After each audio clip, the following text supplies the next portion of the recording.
Mais um final de semana, mais um Ler Açores. A nossa convidada de hoje é Madalena Sambento. Licenciada em História na Universidade dos Açores, Madalena é professora do segundo ciclo. O seu percurso literário inicia-se em 1989 com o conto Chuva de Cinzas.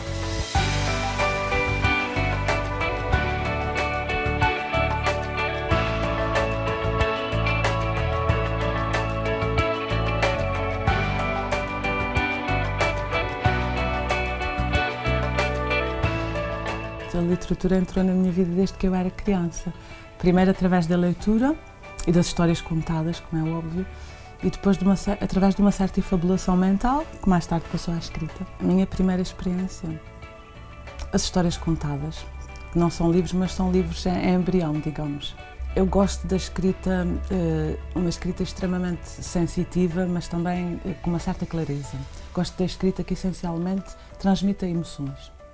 Eu comecei com um conto premiado, o conto Chuva de Cinzas, depois passei mesmo ao romance histórico, que é a minha área de eleição, é a área que mais me atrai, e com o romance histórico ganhei o Prémio Vitorino Nemésio, com os expostos.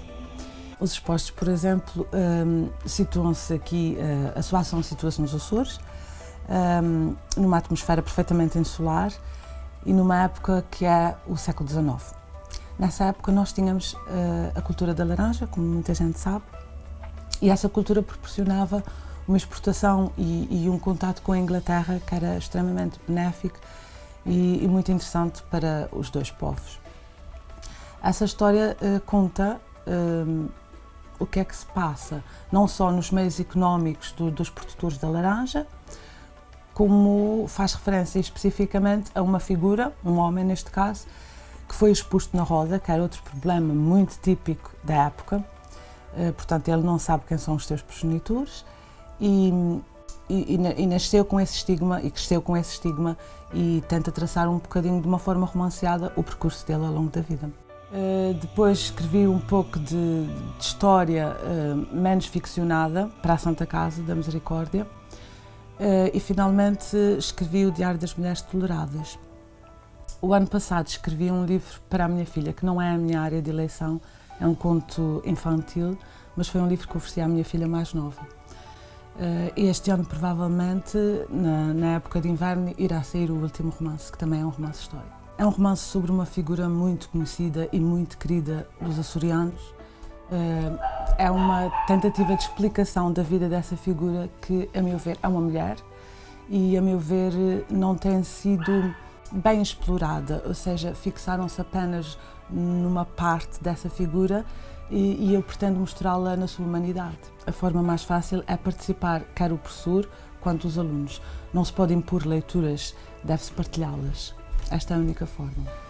Na medida em que o cinema e o teatro têm influência na vida humana, pois com certeza que terão influência na minha escrita. Eu considero que as pessoas devem escrever, pelo menos primeiro, se não só, mas primeiro, acerca daquilo que lhes é familiar, daquilo que vivenciaram e conhecem, porque senão a escrita não resultará de uma forma tão verdadeira e tão sentida. E eu debruço-me essencialmente em várias épocas históricas, mas que têm como palco as nossas ilhas. As minhas referências são, dentro dos portugueses, essa de Queiroz, como é óbvio, mas também muitos dos mais recentes. Admiro imenso Daniel de Sá e a forma como ele escreve. Também Gabriel Garcia Marques, Isabel Allende, seria quase infinito. Eu sou uma leitura extremamente eclética, eu leio de todos os países e de todos os géneros. O livro da minha vida é formado por pedaços emocionantes de diversos livros, portanto não há aquele livro.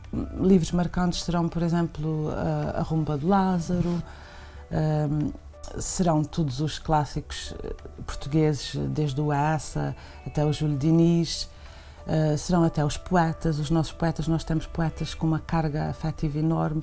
Isso também dependeria um bocado da faixa etária que estivéssemos a falar e da bagagem cultural da pessoa. Eu acho que se nós nos fixássemos nos melhores momentos para ler, não faríamos metade das leituras que necessitamos.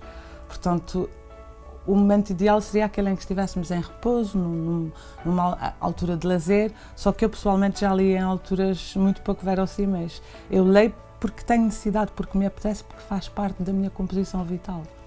Pois para que ler? Talvez não pelas razões óbvias, aquelas que comumente se apresentam, porque estas vêm sempre um pouco carregadas de um conselho paternalista ou até quase de obrigatoriedade.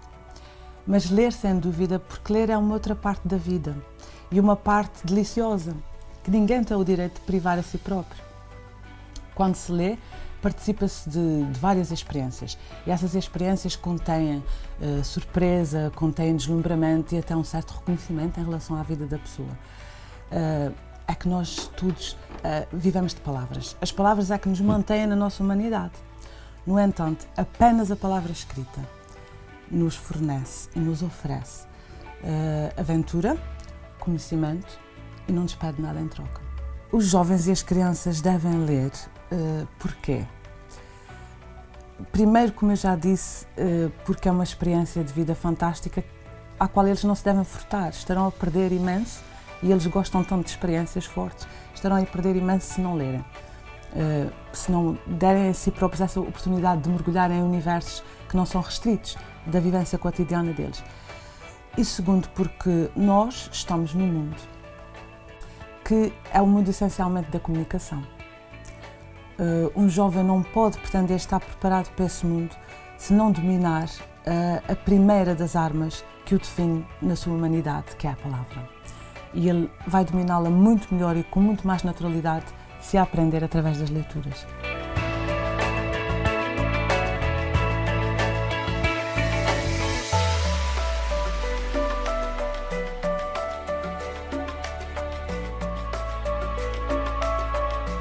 Já sabe que pode rever este e outros programas em facebook.com/leracores. Até para a semana.